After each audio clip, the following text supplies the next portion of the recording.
Tov, I'm Stephen Ben-Nun and you are watching Israeli News Live. Russia has been making a deal with Iran to offer them a new anti-ballistic missile system. It is called the Anti-2500 anti-ballistic missile to replace the less powerful S-300 anti-aircraft missile system. As reported on TASS news agency in Russia, says the head of the Russian state conglomerate Rostec said on Monday, adding that Tehran was now considering the offer. Speaking at an international arms show in Abu Dhabi, capital of the United Arab Emirates, Sergei Khomezov noted that conflicts in the Middle East had helped boost Russian arms sales. I don't conceal it, and everyone understands this. The more conflicts there are, the more they buy off weapons from us. Volumes are continuing to grow despite sanctions.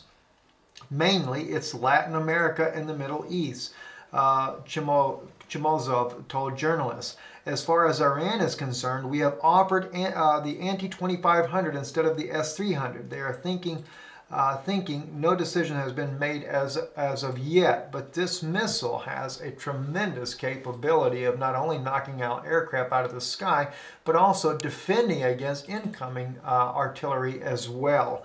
But I want to bring this out to you because probably a more important news, a very serious news article that was on Israel's national news called Arutz Sheva is an article entitled "Iran is deployed planning war along Israel's northern border." The article reads here, it says, Iran has built an active front from Israel's northern Mediterranean border adjacent to Rosh Hanikara all the way to the Golan Heights. The goal is to undermine and wage war against the Zionist entity, as they call them, with conventional powerful military means from within Lebanon and Syria.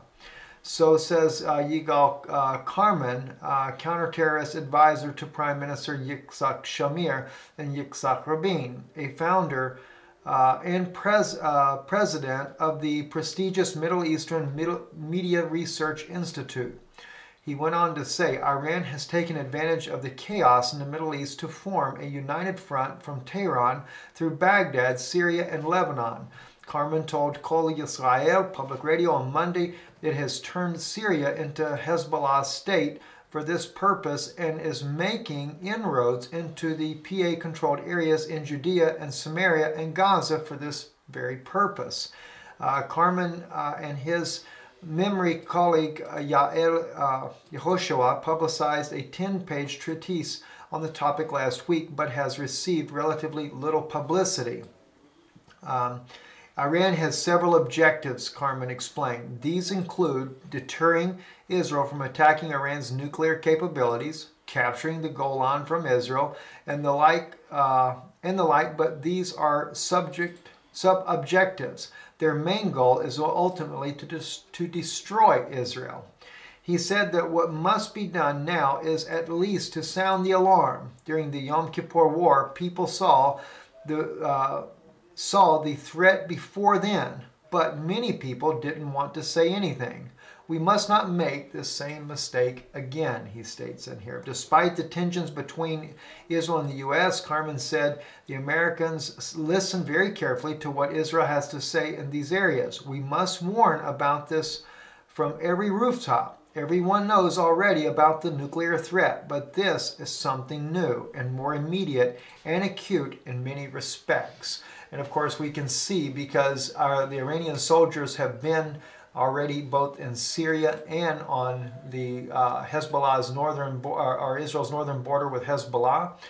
We've seen photos that they have published on their own news sites showing that they're there. Of course, Israel killed one of their generals while he was there. And it is obvious that Iran is working with Hezbollah as well as possibly the Syrian people in order to do an attack on Israel's northern border, something that we believe will definitely happen in the not-so-distant future. But God may not intervene quite at the very beginning, but he definitely will intervene on this war, and he will turn the tide completely altogether. And this is when we expect to see after this massive outbreak of war, because it may go much further than that. Russia may deal heavier over Europe, the EU, regarding Ukraine and the crisis going on there. We may see the United States get involved in this conflict as well, or in another conflict as the nations are rising against nation and kingdom against kingdom. It may just come into an all-out, basically like a World War III scenario.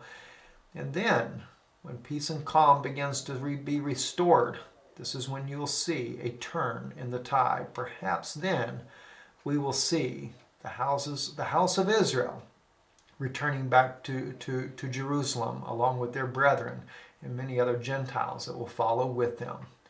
I'm Stephen Ben-Nun with Israeli News Live. Shalom.